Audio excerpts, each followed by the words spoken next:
ये जो एक्सप्रेशन है a multiplied by x square plus one minus x multiplied by A square plus one, मैं इसके zeros already find कर चुका हूँ। मैं उसका लिंक डिस्क्रिप्शन में दे रहा हूँ, प्लीज़ गो एंड वॉच। मैंने रिलेशनशिप को वेरीफाई नहीं किया था, वो मैं इस वीडियो में वेरीफाई कर रहा हूँ। तो प्लीज़ पहले अगर आपको ज़ीरोज़ समझने हैं तो जो मैं लिंक दे रहा हूँ डिस्क्रिप्शन में, you go and watch that and then come here to see the relationship between the zeroes and their coefficients. तो आप उस वीडियो में देखोगे कि जो मैंने ज़ीरोज़ फाइंड किए हैं वो हैं a एंड 1/a। मैंने इस एक्सप्रेशन के लिए 2 ज़ीरोज़ फाइंड किए हैं and they are a and 1/a। मुझे वेरीफाई करना है ज़ीरोज़ और कोएफिशिएंट्स के बीच रिलेशन। चलिए शुरू करता हूँ। तो मैं इस एक्सप्रेशन पर काम करना शुरू करता हूँ। मैं a को मल्टीप्लाई करता हूँ इस एक्स स्क्वायर प्लस वन से। जब मैं a को एक्स स्क्वायर से मल्टीप्लाई करूँगा तो मुझे a एक्स स्क्वायर मिलेगा। जब मैं a को 1 से मल्टीप्लाई करूँगा तो मुझे a मिलेगा। मैं माइनस एक्स को a स्क्वायर से मल्टीप्लाई करूँगा तो मुझे माइनस एक्स a स्क्वायर मिलेगा। मैं माइनस एक्स को अगर 1 से मल्टीप्लाई करूँगा तो मुझे माइनस एक्स मिलेगा। आई होप इतना क्लियर है। अब मैं a एक्स स्क्वायर कॉपी करता हूँ। आप देखें इन दोनों टर्म्स में x है, तो मैं इन दोनों टर्म्स का x कॉमन ले लेता हूँ। माइनस एक्स कॉमन मिल रहा है, तो अगर आप इन दोनों टर्म्स में से माइनस एक्स कॉमन ले लोगे तो आपको मिलेगा a square plus one. Okay, अगर आपने यहाँ माइनस एक्स कॉमन लिया है तो आप माइनस एक्स a स्क्वायर को माइनस एक्स से डिवाइड करो, आपको मिलेगा a स्क्वायर। देन अगर आप माइनस एक्स को इस कॉमन से डिवाइड करो तो आपको मिलेगा प्लस वन, वही मैंने यहाँ पर लिखा हुआ है।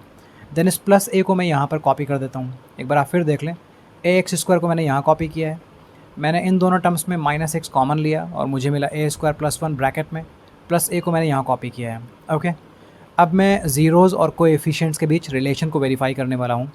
लेकिन हम आगे बढ़ें उससे पहले आप ये समझ लो कि हम अपनी इक्वेशन को a x square plus b x plus c से कंपेयर करते हैं, देन a b c की वैल्यूज़ निकालते हैं और उसके बाद फिर वेरीफाई करते हैं रिलेशन को। तो a x square plus b x plus c से अगर आप कंपेयर करोगे तो देखो एक्स स्क्वायर के कोएफिशिएंट को a बोलते हैं। तो प्लीज़ ध्यान से देखो कि एक्स स्क्वायर का कोएफिशिएंट यहाँ भी a है और यहाँ भी a है, तो यूँ समझें कि a की वैल्यू a ही रहेगी। ओके, यहाँ देखें x के कोएफिशिएंट को b बोलते हैं। अपनी इक्वेशन में देखिए x का कोएफिशिएंट क्या है, मतलब x को छोड़कर जो कुछ भी है वो सब x का कोएफिशिएंट है। ये माइनस और ये a स्क्वायर प्लस वन, ये x का कोएफिशिएंट, मतलब b की वैल्यू हो जाएगी minus and a square plus one. फिर कांस्टेंट टर्म a है। ओके, c की वैल्यू a है, कांस्टेंट टर्म की वैल्यू a है। प्लीज़ समझिए, एक्स स्क्वायर के कोएफिशिएंट को हम a बोलते हैं, x के कोएफिशिएंट को हम b बोलते हैं और कांस्टेंट टर्म को हम c बोलते हैं। तो c की वैल्यू ये a रही, b की value minus into a square plus one रही एंड a की वैल्यू a है। ओके, चलिए वेरीफाई करते हैं रिलेशन को। तो आपको मालूम होना चाहिए कि अल्फ़ा प्लस बीटा की वैल्यू माइनस बी अपॉन ए होती है।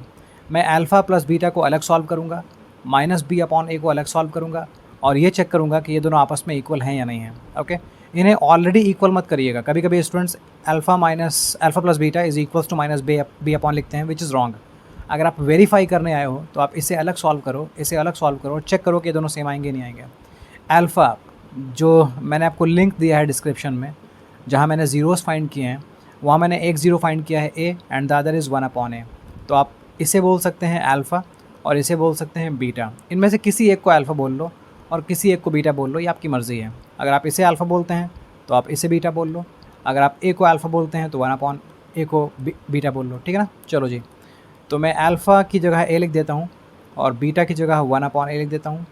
अगर मैं इन्हें सिंप्लीफाई करूँगा तो मुझे a लेना पड़ेगा LCM, a into a square बनेगा, a स्क्वायर प्लस वन मुझे मिलेगा।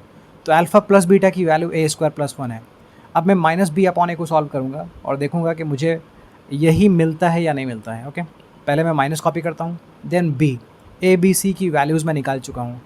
b की वैल्यू ये है minus into a square plus one, copy कर लेता हूँ मैं, minus into a square plus one और डिवाइड कर देता हूँ a से। a की वैल्यू देख लो क्या है, a की वैल्यू a ही है, तो आप a की जगह a कॉपी कर दो। अब आप देखें ये माइनस माइनस प्लस बन जाएगा, तो आपके पास बचेगा a square plus one upon a।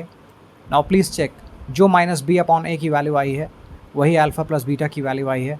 तो हमने इस रिलेशन को वेरीफाई कर दिया है।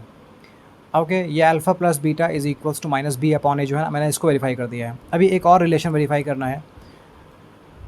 प्रोडक्ट ऑफ ज़ीरोज़ होता है सी अपॉन ए, मतलब अल्फ़ा इंटू बीटा की वैल्यू होती है सी अपॉन ए। चलिए इसे वेरीफाई करते हैं। तो अल्फ़ा की वैल्यू ए है, मैं समझा चुका हूँ। बीटा की वैल्यू 1 अपॉन ए है। इन्हें मल्टीप्लाई करोगे तो ए और ए कैंसिल हो जाएगा, सिर्फ 1 बचेगा। देखते हैं सी अपॉन ए की वैल्यू क्या होती है। सी की वैल्यू ए है एंड ए की वैल्यू भी ए है, तो आपको ए अपॉन ए लिखना है, ए अपॉन ए लिखना है, ए अपॉन ए। और ए अपॉन ए का मतलब 1 ही हो जाता है। तो आप देखें जो सी अपॉन ए की वैल्यू है same is the value of alpha into beta, तो आपने वेरीफाई कर दिया कि अल्फ़ा इंटू बीटा सी अपॉन ए के इक्वल होता है। ओके, इस वेरिफिकेशन की बहुत सारे स्टूडेंट्स रिक्वेस्ट भी कर रहे थे। प्लीज़ वॉच दिस, कहीं कोई कन्फ्यूजन है तो मुझे प्लीज़ कमेंट सेक्शन में बताएं। एंड अगर ये क्लियर है तो please subscribe and share this video. Thank you very much.